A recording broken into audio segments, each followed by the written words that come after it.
आप देख रहे हैं विशाल 11।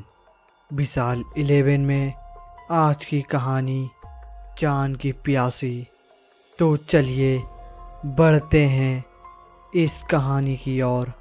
कहानी में आगे बढ़ने से पहले अगर आपने विशाल 11 चैनल को सब्सक्राइब नहीं किया है तो कर लें और साथ ही बेल आइकन को ज़रूर दबाएं ताकि वीडियो आने वाली की नोटिफिकेशन जल्द ही मिल जाए। एक ऐसा गांव जहां जब किसी की शादी होती है तो वहां के लोग खुश होने की वजह डरने लगते हैं। वहां कभी किसी की शादी होती है तो गांव में किसी न किसी की मौत भी होती है। कहते हैं यहाँ जब भी किसी की शादी होने वाली होती है तब इसमें एक दुल्हन की आत्मा घूमने लगती है।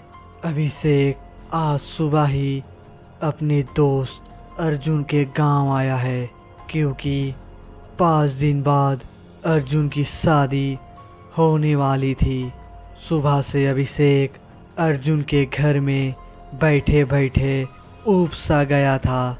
इसलिए अभिषेक अर्जुन से बोलता है, भाई कब से यहाँ बैठे हैं, कम से कम तू मुझे अपना गांव ही घुमा दे। अभिषेक की बात सुनकर अर्जुन समझ गया था कि यह यहाँ बैठे बैठे ऊब गया है। इसलिए अर्जुन उससे बोलता है, चल ठीक है भाई चल। और इतना बोलकर दोनों घर से बाहर जाने लगते हैं। तभी दोनों को बाहर जाता देख अर्जुन की मम्मी बोलती है, कहाँ जा रहे हो बेटे तुम दोनों इस समय। अर्जुन फिर अपनी मम्मी की बात का जवाब देते हुए बोलता है, कहीं नहीं मम्मी, बस अभिषेक को अपना गांव घुमाने ले जा रहा हूँ। फिर अर्जुन की मम्मी बोलती है, ठीक है पर रात होने से पहले आ जाना, तुझे तो पता ही है अपने गांव के बारे में। फिर अर्जुन जवाब देते हुए बोलता है, हाँ मम्मी मुझे पता है। इतना बोलकर अर्जुन अभिषेक को अपना गांव घुमाने चला जाता है। अर्जुन का गांव काफ़ी बड़ा और सुंदर था। काफ़ी चहल पहल थी उस गांव में। अभिषेक को भी काफ़ी मज़ा आने लगा था। वह दोनों घूम ही रहे थे। तभी अर्जुन के फ़ोन में उसकी मम्मी का फ़ोन आता है और वह अपनी मम्मी से बात करके अर्जुन फिर अभिषेक से बोलता है, यार भाई तू गांव घूम, मुझे कुछ ज़रूरी काम है, मैं घर जा रहा हूँ और तू भी रात होने से पहले घर आ जाना।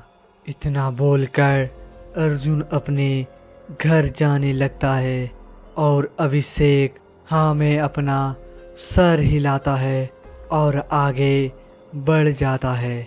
फिर उसके बाद अभिषेक गांव घूमते हुए काफ़ी आगे निकल जाता है। पर उस समय थोड़ा थोड़ा अंधेरा होने लगा था।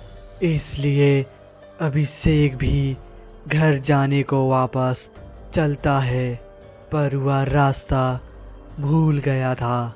इसलिए अभिषेक अर्जुन से रास्ता पूछने के लिए अपना फ़ोन अपनी जेब से निकालता है और अपनी किस्मत को सोचते हुए बोलता है, यार 1% बैटरी बची है, काश बात होने के बाद ही फ़ोन स्विच ऑफ हो। यह बोलकर अभिषेक अर्जुन को फ़ोन करने लगता है और जैसे ही अर्जुन फ़ोन दूसरी ओर से उठाता है और गुस्से में बोलता है, अबे यार कहाँ है तू, अभी तक गांव में इतनी रात तक घूमना सही नहीं है। फिर अभिषेक जवाब देते हुए बोलता है, भाई पहले मेरी बात तो सुन।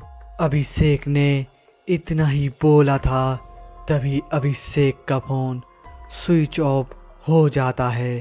पर उसके बाद अभिषेक आगे जाने लगता है और सोचता है अभी आगे कहीं से रास्ता पूछ लूँगा।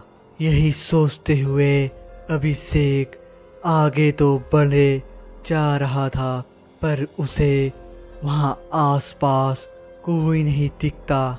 तो अभिषेक तो यही देखकर बड़ी हैरानी होती है, क्योंकि तभी थोड़ी ही देर पहले इस गांव में काफ़ी चहल पहल थी, पर अब पूरी गांव में सन्नाटा सा छा गया था और अब दूर दूर तक कोई नहीं नजर आ रहा था। अभिषेक इधर उधर चले ही जा रहा था, पर वह अर्जुन के घर का रास्ता नहीं ढूंढ पा रहा था। रास्ता ढूंढते हुए अभिषेक को अब लगभग 2-3 घंटे हो गए थे और अभिषेक अब काफ़ी थक सा गया था। तभी उसकी नज़र उसके सामने एक लड़की खड़ी थी, जिसने दुल्हन के जैसे कपड़े पहने थे और वह उसे देखकर मुस्कुरा रही थी। फिर उसके बाद वह लड़की अभिषेक के पास आकर बोली, आ गए आप, अब मेरे साथ चलिए। इतना बोलकर वह लड़की अभिषेक को अपने साथ ले जाने लगती है। अभिषेक कुछ समझ नहीं पा रहा था, वह बस एक भूत बना उसके साथ चले जा रहा था। फिर उसके बाद वह लड़की अभिषेक को एक सेहरा पहना देती है और उसको एक गड्ढे के पास ले जाती है, जिसमें उसने देखा कि कई सारे कटे हुए सर पड़े थे और उन सब ने दूल्हे का सेहरा पहने हुआ था। अभिषेक यह देखते ही वहाँ से भागने लगता है। अभिषेक लगातार भागे ही जा रहा था, पर तभी वह भागते भागते एक ही जगह पर रुक जाता है और इसीलिए रुका था क्योंकि उसने देखा सामने बिना सर वाले लोग खड़े थे और उन सब ने दूल्हे के कपड़े पहने थे। शायद वह वही लोग थे जिनके सर उन गड्ढे में पड़े थे।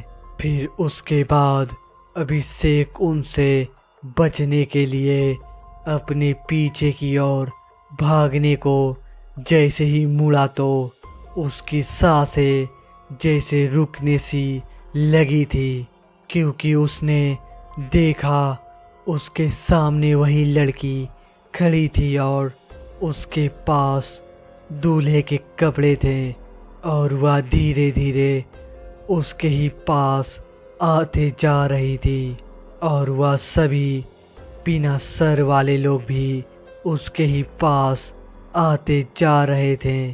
तभी अभिषेक जहाँ खड़ा था वहाँ अचानक से तेज रोशनी हो गई।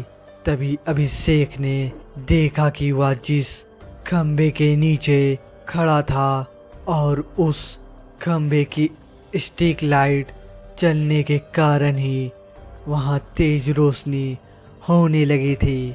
तभी अभिषेक यह नोटिस करता है कि जब से वहाँ रोशनी हुई तब से ही वह लड़की और वह सभी बिना सर वाले लोग वहीं रुक गए थे और अभिषेक भी यह समझ चुका था कि अब उसे बचना है तो उसे वहीं रुकना होगा।